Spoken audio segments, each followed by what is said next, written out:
back. So what we're looking at today is 5.5 one-digit quotients. So that means all of our answers are going to be one digit, possibly with a remainder, possibly not. So keep that in mind. So what are the steps for dividing by two-digit numbers? A theater sold 428 tickets for a show. A section in this theater has 64 seats. How many sections must there be to seat all of the ticket holders? So what we want to take and do is divide the ones, multiply and subtract. So we have, let me double check, 428 and 64. So we have our 428 and we're dividing it by 64. So can 64 go into 4? No. Can 64 go into 42? Also no. Can 64 go into 428? Yes, it can. Now we have to figure out what we're multiplying by. So we know it's going to be less than 10 because 64 times 10 would be 640, and that's a lot more than our 428. So if we look at 64 times 5, find a middle number here, we're going to end up with 32. So we're still a little on the low side now we're on the low side of our value. So we know our number is going to be somewhere between 5 and 10. So let's try 64 times 6. So 6 times 4 is 24. So we put a 4, carry the 2. 6 times 6 is 36, 37, 38. So here we have 384. Getting closer, we'll see if we can multiply by 7. So 64 times 7 would give us 7 times 4 is 28. Carry the 2. 7 times 6 is 42, 43, 44.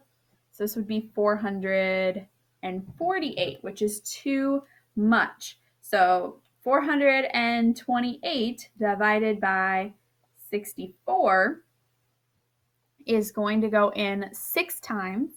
So we're going to have 384. We're going to subtract these. So 8 minus 4 is 4. Here we're going to have to borrow. So this becomes a 3. So now 12 minus 8 is 4. 44 is less than 64. So there will be 6 sections with 44 remaining seats left over. So this is our answer. So these are going to involve a little more work because we're dealing with such large values. All right, we have 115 and we're dividing it by 12. 12 can't go into 11, but it can go into 115. Now, 12 times 10 is 120.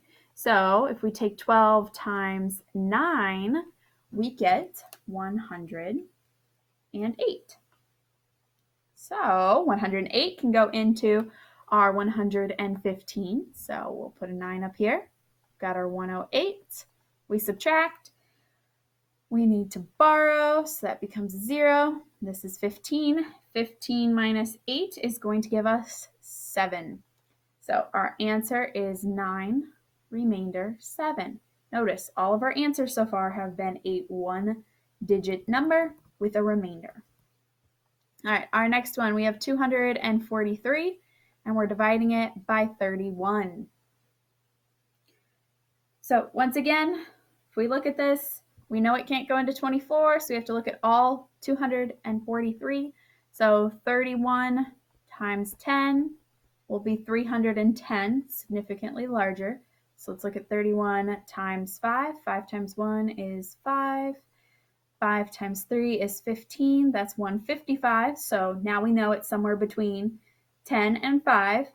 So let's try 31 times 9. 9 times 1 is 9. 9 times 3 is 27. That's a little too high. So 31 times 8. So we're going to end up with 8, 248. So still a little high. So 7 should be our perfect solution. So we'll have 7, 217. So 31 times 7 is 217. So we put our 7 there, 217. So then 243 minus 217. We'll borrow here. We have 13 minus 7 is 6.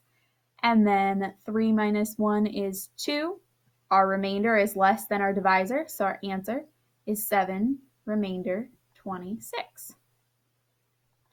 So with these problems, you're going to end up having to take and do this, being as we're dealing with such large numbers. My guess is you aren't going to know the multiples of 31 right off the top of your head. I know I sure don't. So it's going to involve doing some testing like this and testing out and see what values will get us under or to our dividend for our solution. So your keyword for this lesson is 1, because every single one of these answers is a 1-digit quotient with a remainder. There may be chances where you'll just have a 1-digit quotient and you won't have a remainder, but in a lot of these cases you are going to have the remainder. So if you guys have any questions, feel free to ask.